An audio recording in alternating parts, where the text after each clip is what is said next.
बिस्मिल्लाहिर्रहमानिर्रहीम। अस्सलाम वालेकुम। आप देख रहे हैं फ्री हिट। मैं हूं आसिफ खान और उमर अकमल के चाहने वालों के लिए, उमर अकमल के फ़ैन्स के लिए एक अच्छी खबर के साथ हाज़िर हुआ हूं।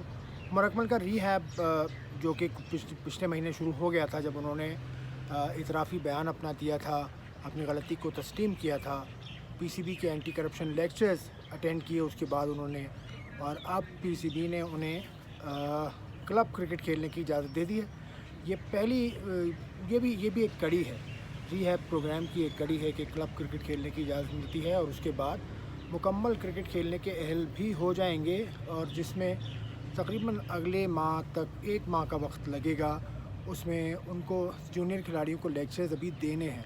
अभी तक उमर अकमल ने क्या किया रीहैब प्रोग्राम में, एक तो इतराफ़ी बयान था उनका, वो दिया उन्होंने, वो वीडियो भी रिकॉर्ड कराई, वो वीडियो पीसीबी ने न जाने क्यों आम भी कर दी। उसके बाद उन्होंने एंटी करप्शन लेक्चर्स लिए पीसीबी से, पीसीबी ने उन्हें समझाया, और अब पीसीबी के एंटी करप्शन यूनिट ने उनको उनकी गलती के बारे में बताया, और फिर उनको उनसे बचने की जो तरीक़ाकार हैं वो बताया। और उसके बाद उमर अकमल को क्लब क्रिकेट खेलने की इजाज़त मिल गई है। अब वो क्लब क्रिकेट खेलेंगे और उसके बाद अगले माह तक वो अहल हो जाएंगे दोबारा वापस आने के लिए। उमर अकमल का केस बड़ा इंटरेस्टिंग है। क्यों इंटरेस्टिंग है उमर अकमल का केस? क्योंकि उमर अकमल का जुर्म इतना बड़ा नहीं है। याद रखिएगा, उमर अकमल का जुर्म जो है वो है कि उन्होंने अपने खुद को होने वाली ऑफ़र पीसीबी को नहीं बताई। ऑफ़र मैच फिक्स करने की ऑफ़र, या मैच में कोई एक रद्दो-बदल करने की ऑफ़र, जिसको स्पॉट फिक्सिंग कहते हैं। तो उनको होने वाली जो ऑफ़र थी, करप्ट ऑफ़र, वो पीसीबी से वो छुपा गए, और एक बार नहीं बल्कि 2 बार। तो ये इतना बड़ा जुर्म नहीं है। फेलियर टू रिपोर्ट का ये कानून है, और ये इतना बड़ा जुर्म मैं अभी भी कह रहा हूँ कि नहीं है। और ये जुर्म, ये इसका जो कानून है, पीसीबी का हो या आईसीसी का हो, वो ढीला है। वो कानून ढीला है। ढीला इन द सेंस कि उसमें आपको देखिए कब बताना है ये नहीं बताया गया उसमें। पीसीबी या आईसीसी का कानून ये कहता है, दोनों के सेम है, मैं इसलिए कह रहा हूँ पीसीबी और आईसीसी, कि आपने फेलियर टू रिपोर्ट, आपने corrupt offer without undue delay बतानी है। अब अनड्यू डिले का फ़ैसला कौन करेगा, ये है बात।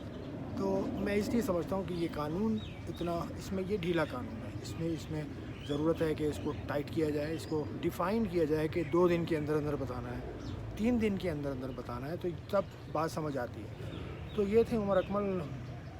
अब देखिए उमर अकमल का केस कहाँ तक। और हाँ, दूसरी बात जो मैंने कहा था इंटरेस्टिंग है, इंटरेस्टिंग इन द सेंस कि उमर अकमल और पीसीबी के दरमियान लव हेट रिलेशनशिप चलती रही है बड़े अरसे से। बहुत अरसे से उमर अकमल बहुत सारे तनाज़ात में पीसीबी के ऑफिसर से उलझ चुके हैं, कोच से उलझ चुके हैं। उनको याद होगा आपको, मिकी आर्थर के साथ उनका क्या रहा, ग्रैंड फ्लावर के साथ उनका क्या रहा, तो ये सिलसिला, और फिर ट्रैफिक वार्डन के साथ क्या रहा, फिर वो दूसरी जगह पे वो तनाज़ात में फंसते रहे उमर अकमल।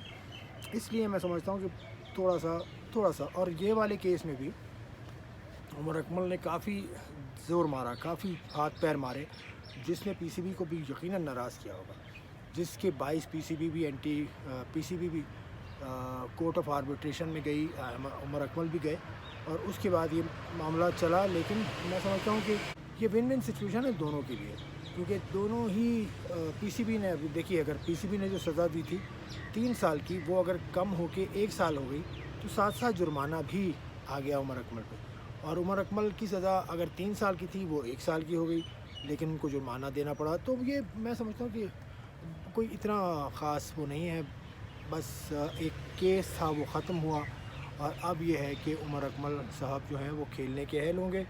उमर अकमल की जो टीम थी, क्वेटा ग्लैडिएटर पीएसएल की टीम, उसकी ड्राफ्टिंग से पहले ये उम्मीद है कि ये केस ख़त्म हो जाएगा, तो उमर अकमल के पास अब चांस है कि वो अगली पीएसएल में भी हमें नज़र आएंगे। ये इसकी कभी उम्मीद है, क्योंकि उनकी टीम के जो ओनर हैं नदीम उमर, वो ये कह चुके हैं कि उमर अकमल की अब भी उन्हें ज़रूरत है। उमर अकमल इज़ अ की प्लेयर फॉर हिम, तो he will look forward to getting him again. तो अब देखिए क्या उमर अकमल का केस बनता है, क्या उनका फ्यूचर अब अनइंटरप्टेड चलेगा, ये एक सवाल है। क्रिकेट के देखने का शुक्रिया। सब्सक्राइब भी आप कर सकते हैं। खुदा हाफिज़।